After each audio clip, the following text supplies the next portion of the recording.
আসসালামু আলাইকুম, শুভ নববর্ষ। কামাল ফাইটিং গ্রুপ, এই গ্রুপটাকে আপনারা সবাই মিলে সাপোর্ট করবেন। আপনারা এই গ্রুপে আপনারা অনেক শিল্পীদের ইন্টারভিউ পাবেন, অনেক শিল্পীদের ভালো ভালো কাজ পাবেন। আসসালামু আলাইকুম। হ্যালো ভাই, এখন আসলো আমাদের মাঝে আমাদের ছোট ভাই এই হিরো আলম। ওর কয়েকটা ছবিতে আমি ফাইট ডিরেকশন দিয়েছি। আজকে আলম আমাদের অফিসে আসতে, ও আমাদের শিল্পী সমিতির সদস্য। আজকে শিল্পী সমিতির থেকে করে দাওয়াত করেছে আসতে। আজকে আমার সম্মানে কিছু কথা বলবে, শুনে। আমার ওস্তাদ আমার সাথে আপনি 3টে মুভিতে কাজ করেছে ফাইট ডিরেক্টর হিসেবে। আমার নিজের সিনেমার প্রযোজনা সিনেমা কামাল ভাইয়ের একটা সিনেমা আছে, একটা ইউটিউব চ্যানেল আছে Kamal fighting group. Kamal fighting group না ভাই? কামাল ফাইটিং গ্রুপ ইউটিউব চ্যানেলটা বেশি বেশি লাইক কমেন্ট শেয়ার করবেন এবং মনে করেন বেশি বেশি সাবস্ক্রাইব করবেন, পাশে দেখবেন সুন্দর সুন্দর ভিডিও দেখবেন। কারণ আপনাদের ভালোবাসা দোয়ায় যখন এই চ্যানেলটা ভালো বড় হবে আপনারা সুন্দর সুন্দর ভিডিও দেখতে পাবেন। তাই আপনি এই সুন্দর সুন্দর ভিডিও দেখতে অবশ্যই ভাই চ্যানেলটা লাইক কমেন্ট শেয়ার করবেন, পাশেই থাকবেন। একটা কথা বলি, এই যে হিরো আলমরে দেখা যায় ছোট, ওর বুদ্ধি জ্ঞান। আমি কিন্তু বাংলা চলচ্চিত্র ফাইট ডিরেক্টর, মানে অনেক ছোটবেলায় আসতো, কিন্তু 35 বছর আমার সিনেমার বয়স। আমি ওর দিকে খুব একটু ডিনাই করছিলাম এক সময়। পরে দেখলাম যে কর্ম যে জানে তার কোনো চেহারা লাগে না, রূপ লাগে না। আজকে হিরো আলম যে জায়গায় আসছে, মানে আমরা বিকল্প নিত, এটার বলার কিছু নাই। আমি আলমকে দোয়া করি, আলম অনেক কিছু মারামারি গ্যাঞ্জাম ইলেকশন এইটা সেটা নিয়ে যে আজকে পর্যন্ত বাইচা আছে, আজকে পর্যন্ত বীরের মতো আছে, তার জন্য তাকে আমি মানে নববর্ষর শুভেচ্ছা আমি অগ্রিম দিলাম। এই কারণে যে ওর মতো একটা ছেলে বাংলাদেশে জন্ম হবে কিনা, আবার আসবে কিনা আবার জানি না। 100% ওর মতো ছেলে হিরো হয়েছে। আমাদের অনেকে বলতো যে কামাল ভাই হিরো আলম, আমি চিনতাম না, কেউটা ওর এক ছবির কাজে গেছে আমি, আমি একটু ডিনাই করছিলাম। সত্যি কথা যেটা, ওই যে যে জেমস কাজলের ছবিতে আমি তো আলম আলম চিনি না।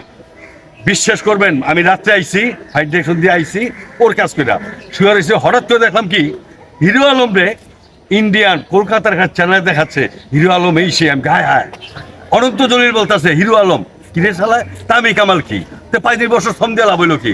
ওর ভিতরে একটা গুণ আছে, তাই আপনারা কেউ ওকে ডিনাই করেন না। আমরা চলচ্চিত্র যারা শিল্পী সমিতি যারা আছি, আমরা সবাই ওর পাশে আছি। আপনার জন্য দোয়া করবেন আর আমাদের দোয়া করবো ভাই। আর কাজটা আসলে এবার কিন্তু তোমার ছবির ফাইট ডিরেক্টর কামাল মাহমুদ, আর অন্য কেউ। ধন্যবাদ ভাই তোমার। কিন্তু এই লোকটা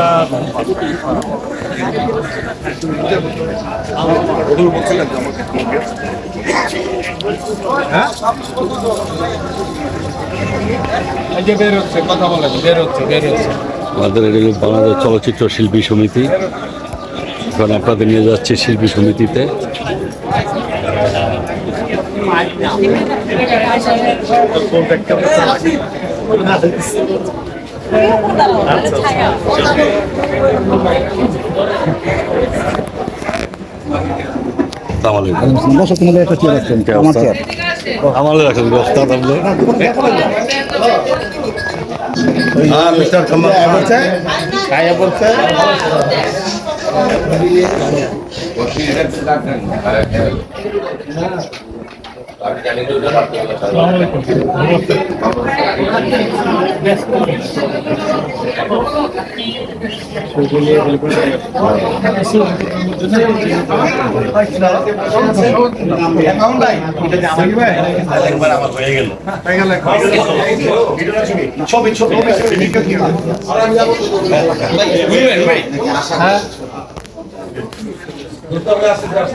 এখন আমরা একটু ভিডিও করেন, আমার ধরে রাখেন।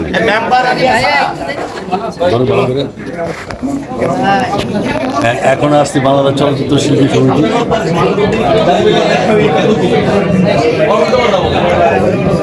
দাদা আমরা একটু ফাঁকা করি।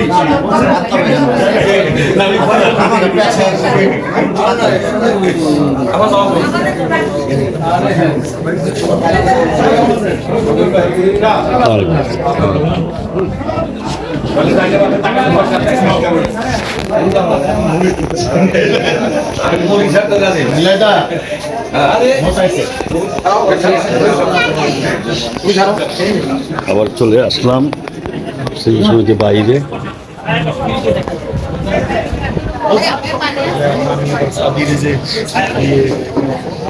এই যে আমাদের অনুষ্ঠান চলতেছে।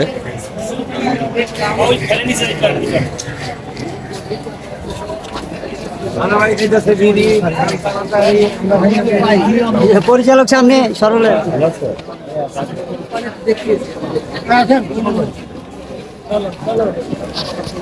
দেখি এখানে কি হচ্ছে। এই যে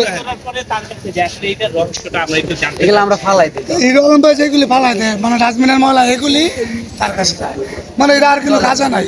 পরে আর কি করবো, ফসল মারলে হয় সে অসল, সে দশল নিয়ে চলবো। আমরা সেটাই নিতে পারি আমি না। একটু জানতে চাচ্ছি, আসলে আমরা দেখলাম যে আপনি নির্বাচন করছেন আবারও, কিন্তু এবার মেয়র পদে করছেন। আসলে আপনিই বলেছেন যে আমি বারবার মাইক খাওয়ার পরেও আমি আবারও নির্বাচন করছি। আমি তো নির্বাচনের গল্পটা এবার একটু শুনতে চাচ্ছি। আসলে আপনারা সবাই জানেন আগামী 20 তারিখে আমাদের বগুড়া সিটি নির্বাচন ঘোষণা করাবে, তারা একটু মনে করেন আপনি বগুড়া যে আপনি যেহেতু কয়েকবার নির্বাচন করেছি, আপনি 4 বার আপনি নির্বাচন করেছেন। এখন আপাতত মনে করেন নির্বাচন করার পরে অনেকে মনে করেন বলছে এই আপনি যেহেতু কয়েকবার নির্বাচন করলেন, আপনি তো জনগণের জন্য অনেক কিছু করেছেন, দুজন কিছু পাইনি। আমি লাঞ্ছিত এই এত জুলাইয়ের মধ্যে এত আন্দোলন করছি, এই হিসেবে অনেক কিছু সামনে পাইনি। যে সব কিছু মিলে আপনারা সবাই জানেন যে মানুষের ভালো লাগা নিয়ে কাজ করতে হবে। যে অনেকে বলে সামনে যেহেতু আপনি নির্বাচনের চান্স পেয়েও করতে পারলেন না, সামনে মেয়র নির্বাচন, আপনি এইখানে কিছু করতে পারেন। যে আমি অনেক কোনো দল থেকে কথাবার্তা বলেছি, আমি ঠিক আছে যদি সব কিছু পরিস্থিতি ভালো হয় যে তাহলে করার সম্ভাবনা আছে। এখন সামনে নির্বাচন, এখন বগুড়া যেহেতু সিটি নির্বাচন ঘোষণা করতে সেই হিসেবে আরও ভালো কিছু করার পুরো দল থেকে করবেন? হ্যাঁ, দল থেকে টার্গেট আছে। এখন দল থেকে যদি করি তো অবশ্যই জানাবো আপনাদের। কোন দল জানতে পারি? আমি তো এখন বর্তমানে আন্দোলনের সাথে আছি এখনো, দল থেকে এখন সবাই তো বেটারকে একটু খোঁজে, যে বেটারকে ওই যে ভালো কিছু পাওয়া যায় সামনে, তবে অবশ্যই বেটারকে থাকে নির্বাচন করা কাজ। আমার শেষ প্রশ্ন, আপনি আবেগ নিয়ে একটা কথা বলেছেন, বেঈমান কখনো ভয় থাকতে পারে না। বেঈমানকে আমি আসলে জায়গা দিয়েছিলাম, বেঈমান জায়গা করে আমার পেজকে চলে গেছে। সেই গল্পটা শুনতে যাচ্ছে যে আপনি বলেছেন যে যেইটাই আমরা মানে সারা জীবন ক্যামেরায় দেখাইছি সেইটাই করছে, আসলে বিয়ে ছাড়া কিভাবে হচ্ছে? এই বিষয়টা একটু আমরা একটু খোলাসা করবেন। আসলে প্রত্যেকটা মানুষের জীবনেরই সংগ্রাম লড়াই থাকে, আর আমরা প্রথমে একটু কাউকে বুঝে পারি এই লোকটা বেইমানি করবে। আমরা সরল মনে তাদেরকে আমাদের সামনে নিয়ে আসি, তাদেরকে প্রেজেন্ট করি, তারা আমাদের সাথে চলাফেরা করার পরে কিছুদিন পরে কিন্তু তারা বেইমানি করে, তারা কিন্তু একটা জায়গা থেকে চলে যায়। তো এখন আমরা তো ওই চিন্তা ভাবনা করলাম যে সে আমাকে বেইমানি করবে কি করবে না, আমার তো সরল মনে আপনি কাজ করার চিন্তা ভাবনা করছি। সে আমাদের সাথে ছলে বলে কৌশলে আমাকে ব্যবহার করে, তার নাম ডাক করে, টাকা পয়সা করে, তার পেজ দাঁড় করে, তাদের একটা জায়গা তৈরি করে আমাদের নামে বদনাম করে তারা চলে গেছে। তাই বলে কি তাদের জন্য তো আমরা বেইমানের জন্য আমি নিজে বেইমান থাকবো না। তারা যে বেইমান, তারা যে মনে করেন বিশ্বাসঘাতকতা করেছে, এটা দেশের জনগণ দেখেছে। আজকে অনলাইনে যে করে মেয়ে এখন আজকে ছাপ্পি পানা করতেছে, লাফালাফি করতেছে, 2-4 চিনে 12% লোক তো হিরো আলমের, আপনি দেখেছেন হিরো আলমের যারা কিন্তু তারা আজকে এই জায়গাতে এসেছে। আপনারা অবশ্যই করবো যে তারা বেইমানি করছে, করুক, তাদের জায়গা কিন্তু আমি আমার মতো করে কাজ করার চেষ্টা করি। আপনি কি বুঝতে পেরেছিলেন আসলে আপনি যখন আমরা দেখেছি বনশ্রী আপনার সঙ্গে গিয়েছিলেন, সঙ্গে সে গিয়েছিল, আসলে সে টানা না করতেছিল, তখন কি আপনি বুঝতে পেরেছিলেন? না, আমরা তো বুঝতেই পেরেছি যে মনে করেন কেন তাকে সাপোর্ট করতেছিল। তা আমি তো আগে থেকে আপনাকে বললাম যে এর মধ্যে অনেক রহস্য আপনাকে পরে বলবো। যে আমরা তো আগে চোরক বলে দিয়ে তুমি চোরের সাথে 1 নম্বরে খেলতে, তাই তো চোর তো আগে থেকে সতর্ক করবে। সে সতর্ক করছেও এবং তাকে সহযোগিতা করে সেখান থেকে নিয়েও এসেছে। তাই আমরা পরে তো আপনাদেরকে আজকে দেশের জনগণ ক্লিয়ার সে কত বড় গাদ্দার, এবং সে পিছ থেকে যে আমাকে মারার চিন্তা ভাবনা করেছিল এবং ক্ষতি করার চিন্তা করেছিল, এবং সে নাম ডাক করার জন্য আমার কাছে এসেছিল, টাকা পয়সা করার জন্য এসেছিল। এই দেশে আমার ক্লিয়ার বুঝতে পেরেছে। শেষ প্রশ্ন, আপনি কি তাকে এখনো ভালোবাসেন, কিংবা আপনার কাছে যদি ফিরে আসে? না, ফিরে আসতে প্রশ্ন ওঠে না, ভালোবাসারও কোনো প্রশ্ন ওঠে না। আর এখন মনে করেন বেইমান করে করলে মনে করেন সাথ দেওয়া যাবে না। আমি বেশিরভাগ বেইমানকে সাথ দেওয়ার কারণে আজকে এই অবস্থা হয়েছে। ভাই জেলে থেকে একটা গান লিখছিলেন, এই গানটা কত জেলে থেকে যে গানটা লিখেছে গানটা কমপ্লিট। আমরা গানটা ওয়েব সিরিজ একটা আমাদের এই মাসের মধ্যে শুটিং শুরু হবে, ওই গানটা ওয়েব সিরিজে আমরা লাগাবো। নতুন কোনো সিনেমা কিংবা মিউজিক ভিডিওতে? না, নতুন আমাকে ওয়েব সিরিজ আসতেছে, মিউজিক ভিডিও আসতেছে, সামনে আর ভালো কিছু আসবে। না,